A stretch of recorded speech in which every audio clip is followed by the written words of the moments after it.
バイトも未経験、お酒も全く飲めないのに夜の門を叩いてたんです。夜の世界って本当に社会の縮図で、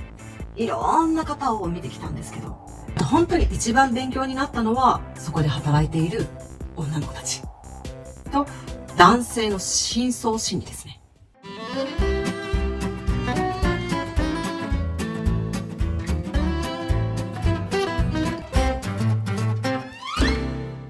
そもそもニューヨークの演技学科にどうしても行きたかった。どうしても行きたかったけども、学費が年間7、800万、生活費入れたら1000万。で、その時の私の稼ぎが歯医者として月30万。朝8時、9時から夜の8時までで、その後終わったら勉強会とかで、どう考えても時間がなかったんですよね。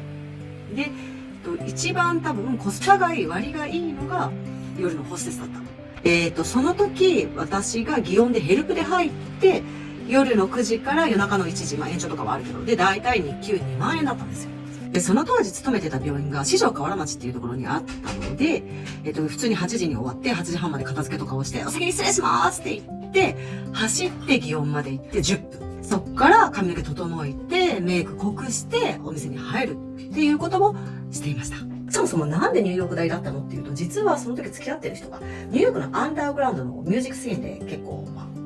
活躍してる人で。で、どうしてもやっぱね、彼のそばに行きたかったの。プラス、私もともと歯科医師になった理由は役者がやりたくてなってるんですけど、歯医者を始めてもちろん時間もお金もないし、技術もないしでも年だけ取ってることにすっごい焦りを感じて、とにかく何とかしなきゃっていう思いで、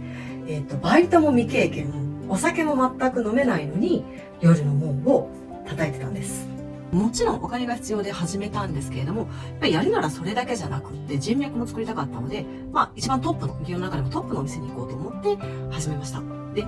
そこに来られる方って普段出会えるような人たちは全然いなくって、で、いろんなお話もやっぱりその人たちならではのトップの人たちが来れるからお話聞けるんですよね。例えば、油取り紙で有名なところの会社とか、例えばすごく有名な、お寺の住職さんとかと、本当に普段では出会わない方と会えたり、もう一つは、やっぱり演技の経験値が積めると思って。ホステスをやること自体がそうだし、もし演技をスタートして、ホステスの役が来ても完璧にできるぐらいになろうと思いました。あともう一つは、私はやっぱり基礎に歯医者っていうのがあったので、そこの稼ぎもあってプラスアルファだったので、色で引く必要がなかった。好きでもない人に好きなふりをして、お店に何とかして来てもらおうっていうことをする必要性がなかったっていうのは、本当に強かったというか、ありがたかったなと思います。本当に一番勉強になったのは、そこで働いている女の子たち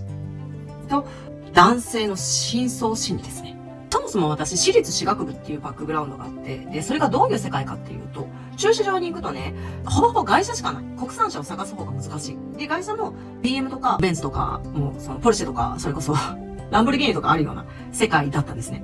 で、祇園で働き始めて、兄弟の女の子に会うんですけど、なんで働いてるのか聞いたら、親に学費を頼れないっていう子で、チーママさんもいて、チーママさんの話を聞いたら彼女は16から働いてると。で、彼女の方に、両親もおばさんもシングルで産んだ子供たちも全員の家庭。そういうことを普通に話すんですね。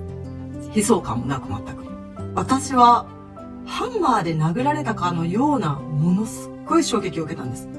こういう世界があるんだって。で、夜の世界って結構役割がいろいろあって、そのお客さん連れてくる担当、見た目が麗しい人、話が面白い人、お酒飲む人、みたいな。で、私は基本的にそこどこにも属していなくて、歯医者だったんで、お客様に、歯医者ですって言うと、もうね、すぐ、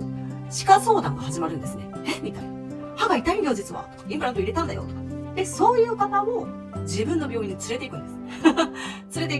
て行って治療して、同伴してお店行くとか、前歯だけで100万円ぐらいの自費の人とかがいたので、そういう方は治療して院長に自費で歩合でくださいっていう風に交渉したりしてました。で、そういう方の治療をするときは普通だと無理なので、時間ないから休みの日に病院に出て行って治療をして、その後同伴、ご飯食べてお店に行くっていう形をとっていました。